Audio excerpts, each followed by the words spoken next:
Muy buenas tardes, querida teleaudiencia.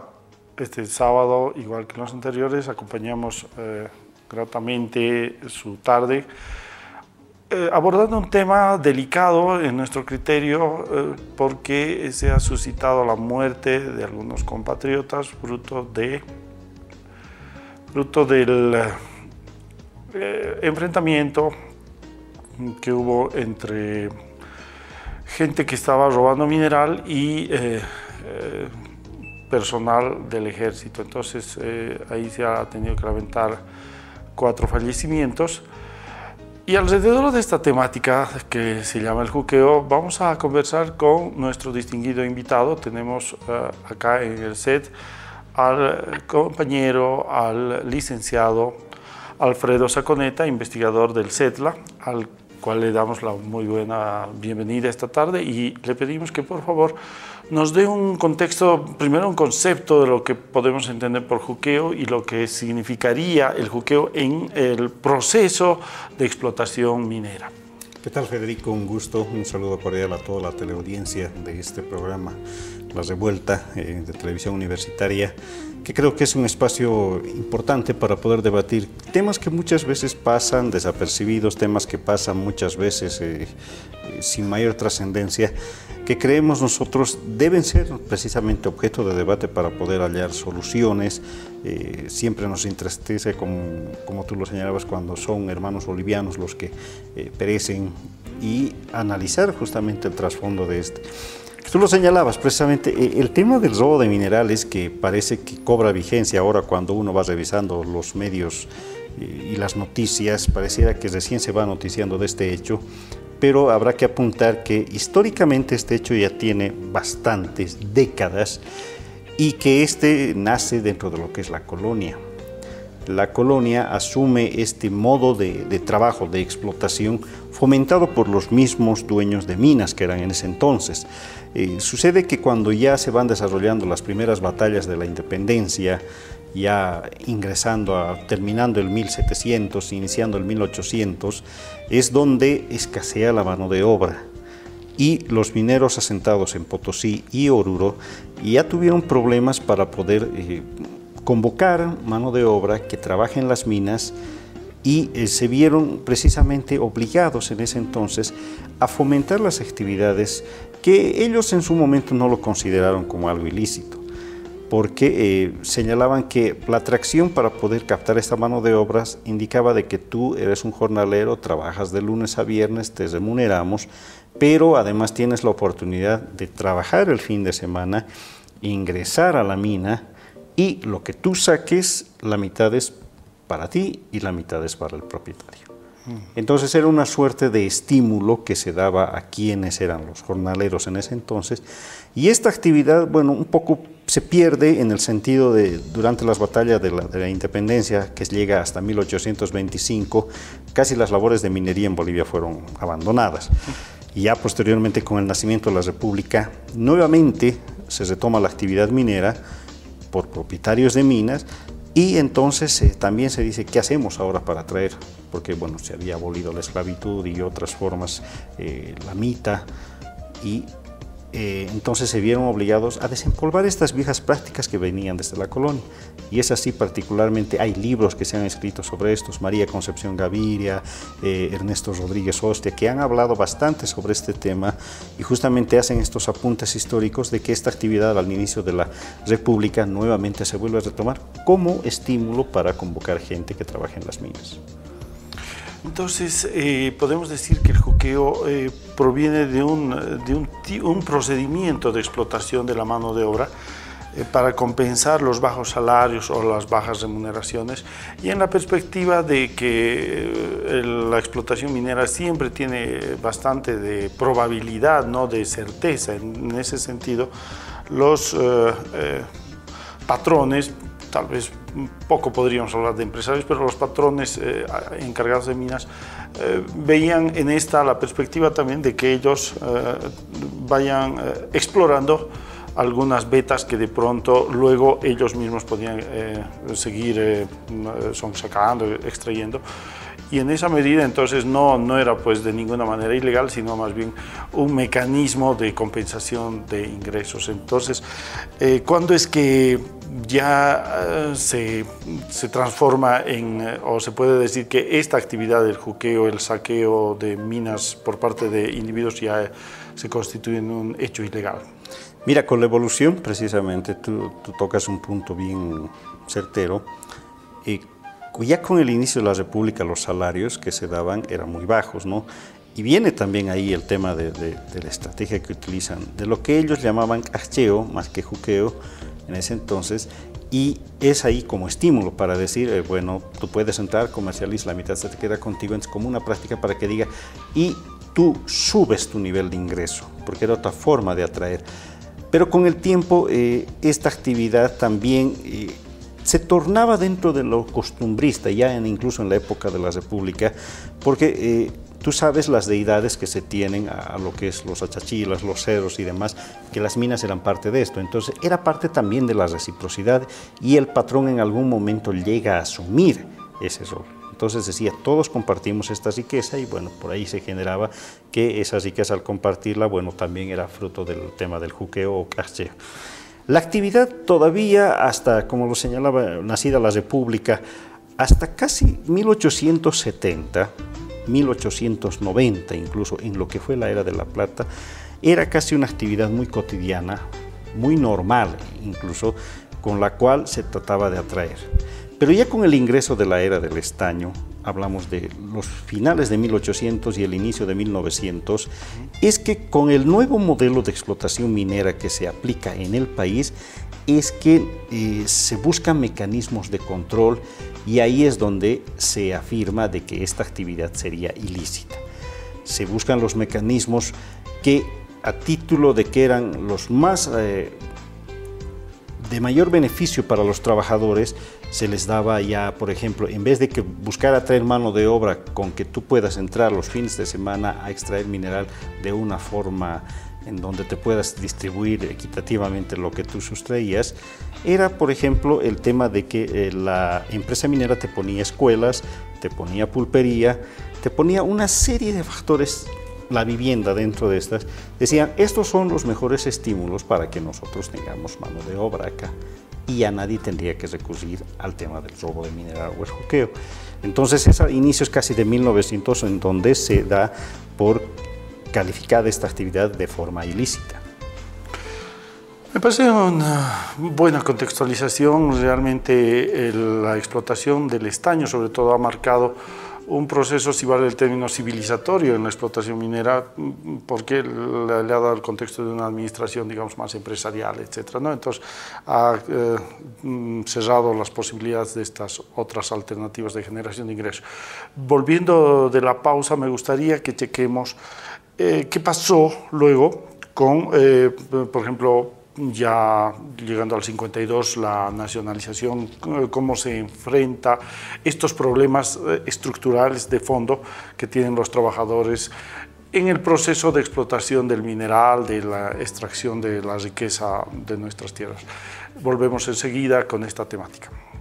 Muy bien, volvemos con la temática de esta entrevista con nuestro distinguido invitado Alfredo Saconeta, investigador del CEDLA.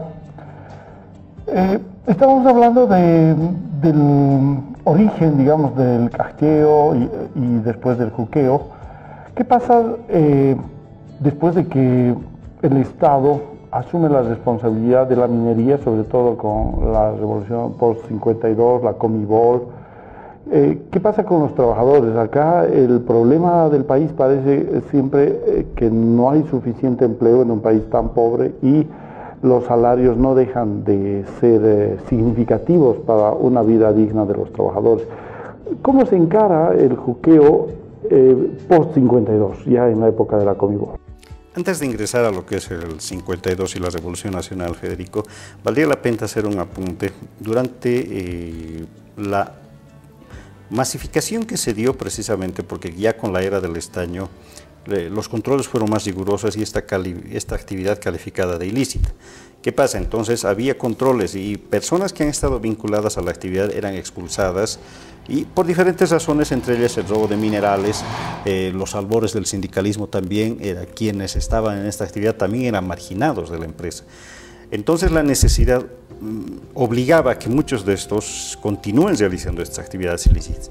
Y ya por lo que es 1935 a 1940 incluso se organizan ya en pequeñas cooperativas, lo que ahora conocemos como cooperativas, que eran una asociación o un aglomerado de cajas que trabajaban las partes marginales del Cerro Rico. Estas consecutivamente, pasado el 42, llegando a lo que es el 52, por temas políticos eran el grueso de despedidos y que precisamente por esa necesidad de subsistir ibas y engrosabas esta organización de cajas, que posteriormente se daría lugar a la fundación de la primera cooperativa minera dentro de lo que es Bolivia, la cooperativa Cajas Libres en Potosí. Ya en 1952, bueno, la actividad como tal continúa bajo el rótulo de cooperativas, pero ya no con la fuerza que se tenía, porque sabemos que con el 52 y la nacionalización de las minas, toda la gente que fue despedida durante el decenio de 1942 a 1952 es incorporada a la Corporación Minera de Bolivia, pero además se generan varias fuentes de empleo. Entonces llega eso y sería ya una actividad que de a poco tiene un debacle, no es ya muy significativo, por lo menos en registros históricos no está así retratado como un problema que tendría que afrontar la minería estatal en este caso. Y nuevamente esta tal vez cobra vigencia ya en lo que es 1980, porque ya había nuevamente despidos en lo que es la minería estatal, y bueno, los factores de generación de fuentes de empleo y sobre todo fuentes de empleo alternativos a lo que era actividad minera y en algunos casos actividad minera y agrícola en estas zonas. No tenías más opción que dedicarte al trabajo en el campo, al agro o ser minero. Entonces no tenías muchas opciones para desarrollarte y es que la gente obligada, si no consigues un trabajo dentro de lo que es la empresa minera, entonces te dedicabas a esta actividad ilícita. Y este factor no se ha superado hasta ahora, ¿no? Porque si miramos el problema actual, de fondo es porque no hay un incentivo de empleos dignos que se puedan dar en regiones mineras las cuales van atravesando con este problema, particularmente en el caso de Huanuni. Huanuni y Colquiri todavía tienen, ¿no?, un resabio cooperativo significativo. Colquiri coexiste una empresa estatal con una explotación cooperativista, entonces no se han resuelto los problemas de fondo, ¿no?, que son precisamente generación de empleo digno, desarrollo de esta industria en un marco mucho más digamos técnico, tecnológico, etc. Entonces tenemos muchas dificultades, ¿no?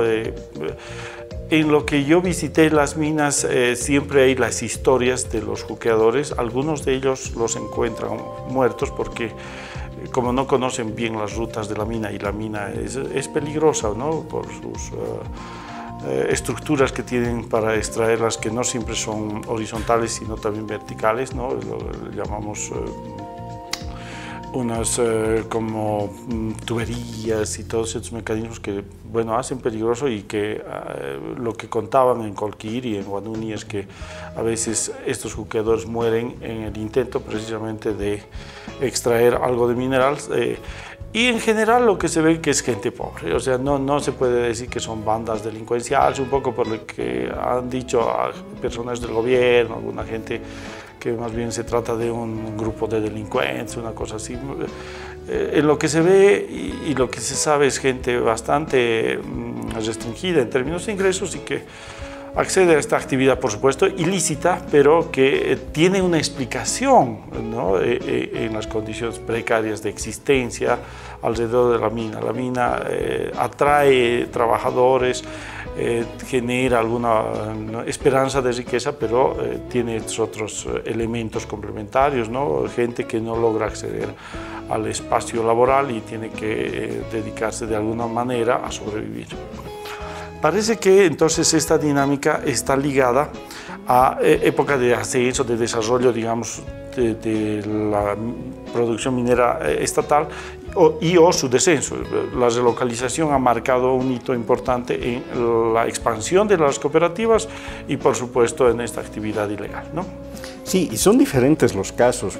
Posterior a lo que viene a ser el 85, bueno, es una actividad entre que la gente que nació siendo minero, vivió siendo minero y bueno, se ve en la calle, muchos de ellos se aglutinan en lo que es las cooperativas mineras. Otros que no tienen la misma suerte migran y bueno, se asentan en diferentes puntos del país, y otros que tampoco son cobijados dentro de las cooperativas se dedican a esta actividad ilegal. Ahora, el tema de fondo evidente sigue siendo el empleo, pero casos particulares, y me remonto a ver particularmente en lo que sucede en Huanuni. Huanuni, como lo que es el 21060 y posteriormente la fase de privatizaciones en Bolivia, bueno, son 4 las cooperativas que se organizaron en Huanuni. Pero estas cooperativas, y esto lo digo porque bueno, yo estuve en ese periodo trabajando particularmente entre Oruro y los distritos mineros aledaños. El caso de Huanuni era muy recurrente de robo de minerales, y en algunos de los casos eran por los mismos cooperativistas que trabajaban en el cerro, ¿no? Estaban divididos por niveles, y los niveles inferiores asignados a la empresa eran víctimas de saqueos, de robos por parte de gente que, mezclada en algunos casos o disfrazado como cooperativistas y en algunos casos socios cooperativistas, bueno, han sido sorprendidos. Y te decía, era el cotidiano, ¿no? No era algo ya que hacía noticia para decir hoy encontraron a jucos del interior de empresa minera Huanuni o particularmente del Cerro Pozoconi. Ya no era la novedad. Tal difería y de cantidad de decir hoy eran 10, mañana pasada, anteayer eran 13, 15, 20, o sea, la cifra derivaba, y era un cotidiano que seguro vale la pena analizar para explicar el por qué ahora también sigue sucediendo esto, pero con mayor énfasis en Huanuni. Me quedaré con esta parte de explicar con más detenimiento este fenómeno económico-social para encarar luego y ver también perspectivas, o sea, cómo resolvemos, es posible resolver esta temática. No se vayan de nuestra sintonía, estamos en un momento con esta entrevista interesante en La Revuelta. Y volvemos con esta interesante entrevista, estamos hablando con Alfredo Saconeta, investigador del CEDLA. Esta problemática, ¿cómo la podemos entonces expresar, estudiar en el presente, toda vez que continúa, después de la relocalización no hemos visto ya cambios significativos en materia de mejoras laborales, etcétera? ¿Cómo se expresa esto del juqueo? Nos estabas hablando de experiencias concretas en Potosí. Me gustaría que abundemos sobre este tema. Sí, Federico, bueno, hay que ser claros y voy a ser muy enfático en el tema. Nadie podría robar nada que después no pueda ser comercializado, en este caso. Y la facilidad de comercialización y exportación de minerales sigue vigente. Habíamos hablado de lo que fue la relocalización y el 21060, que entre sus medidas, recordarán los televidentes, también disponía lo que era la libre comercialización y exportación de minerales. El gobierno sacó un decreto en mayo del 2011 donde aseguraba que el 21060 fue enterrado.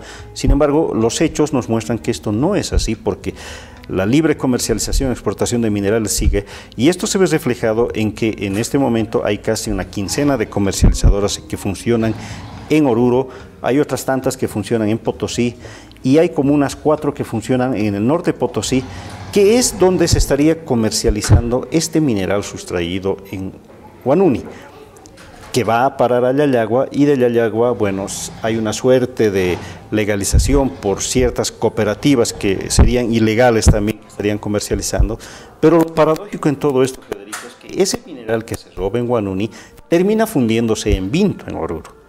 Entonces ahí nuevamente se puede comprobar la ineficiencia del Estado cuando le toca hacer la administración, el seguimiento y el control, fiscalización a la comercialización de minerales. Entonces el SENARECOM no está cumpliendo una labor adecuada. Ahora, mucha gente se va a continuar dedicando a esta actividad porque, primero, ratificamos, es fácil comercializar y dedicarse a esta actividad, es motivada por los comercializadores, intermediarios, para que se siga fomentando el robo. pero también la gente se va a seguir exponiendo a poder realizar esta actividad ilícita porque no se han generado condiciones de empleo. Lo que señalábamos en algún momento que era cuando se había nacionalizado las minas en 1952, en donde el distrito era minero y no desarrollaste ninguna vocación productiva. Lo mismo sucede cuando uno va a Huanuni, cuando uno va a Yayagua, encontrará lo mismo, que es gente parte dedicándose a la agricultura, pero la mayoría de la gente también vinculada a la actividad minera y no ha desarrollado mayor capacidad de producir algo. Un reflejo es cuando uno se pone a ver estadísticas y ve la cantidad de municipios que se dedicaban a la actividad minera hace 10 años, hace 13 años cuando inició este gobierno y precisamente vino también la escalada de precios de los minerales, casi se ha duplicado la cantidad de municipios en la actualidad que se dedican a la actividad minera. La actividad minera antes no era parte de lo que uno escuchaba, de lo que sucedía en Beni, de lo que sucedía en Pando, de lo que sucedía en Tarija, en Sucre, Chuquisaca. Ahora sí, casi la totalidad de los municipios se dedican a la actividad. Los 9 departamentos podrían decir que tienen vocación minera. Entonces es una actividad que más bien ha ido masificándose y en muchos de los casos hablamos de minería ilegal, como sucede en La Paz el caso del oro. Pero volviendo a lo que es nuestro tema, mientras no exista oportunidades de empleo digno en estas zonas productivas, entonces va a seguir habiendo gente.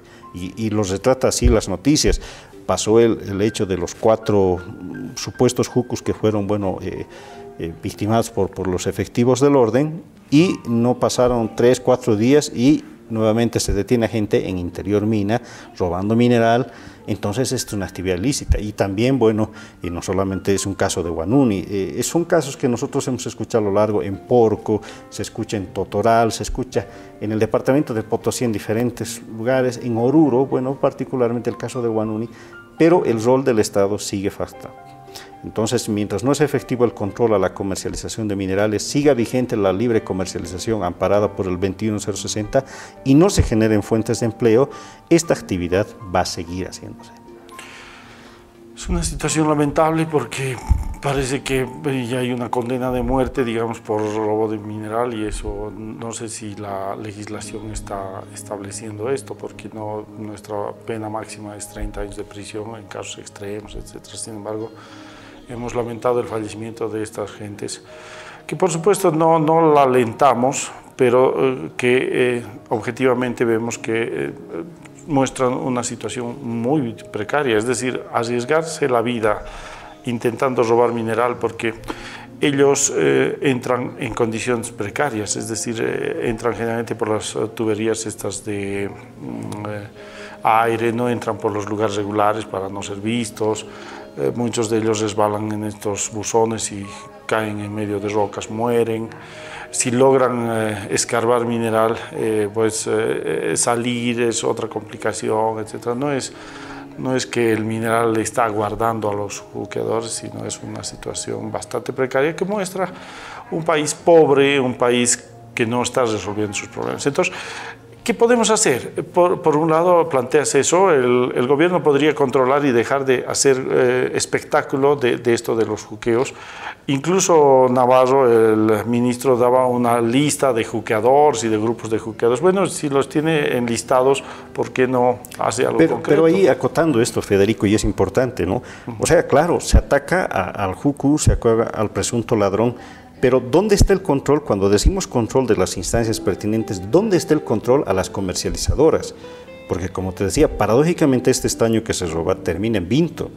Y a las comercializadoras decir, señores, a ver, veamos su número de identificación minera con el que operan, decir, ¿usted de dónde compró esto? ¿A quién compró? A tal cooperativa, a tal persona. A esa persona también saber indagarla por el número de identificación minera y decir, ¿y usted de dónde obtuvo este estaño? Porque otro detalle, y puede parecer muy técnico, pero es creo que muy obvio en este tema, el estaño que produce Huanuni tiene una ley elevada, a diferencia de los otros yacimientos, porque estaño no producimos masivamente. En Bolivia es Oruro, parte de Potosí que tienen esta operación, algo que hay de operaciones en Cochabamba, pero que todo se centraliza en el mercado de Oruro, en las fundiciones, ya sea en la privada o ya sea en lo que es Vint. Entonces sería incluso no muy complicado el poder detectar. pero nuevamente se recae sobre el eslabón más débil, que es el ladrón de minerales, pero no se hace nada contra los intermediarios, no se hace nada contra las comercializadoras, pero aún así tampoco se hace nada contra las instituciones del Estado, que por ley tienen la obligación de fiscalizar esto, pero tampoco hay una autocrítica del Estado que diga, bueno, no generamos condiciones de trabajo, cuando podrían ser otras operaciones mineras que se podrían desarrollar en estas zonas donde está sucediendo este problema, Yayagua, el caso de Oruro, el caso de Huanuni, el caso de Porco y otras, de generar nuevos proyectos mineros que generen fuentes de empleo, minería formal. Definitivamente ahí solo se tiene discurso y cuando no se puede dar pan se da circo. Por los medios de comunicación salen estos individuos que roban mineral como grandes delincuentes y se tiene lamentablemente una situación muy precaria en materia de empleo. Entonces, se nota que el gobierno no está cumpliendo su labor, se nota que hay mucho discurso y poquísimo resultado. Entonces, tenemos que analizar la situación general del empleo, de las condiciones de vida, de existencia en las minas, y tenemos que trabajar para verdaderas políticas de desarrollo, tanto en la explotación como en la industrialización. Mil gracias por habernos acompañado, Alfredo. Creo que se ha esclarecido en alguna medida esta temática. Creo que tu aporte es significativo y agradecemos tu presencia. A ti te agradezco, Federico, y será hasta otra oportunidad. Gracias.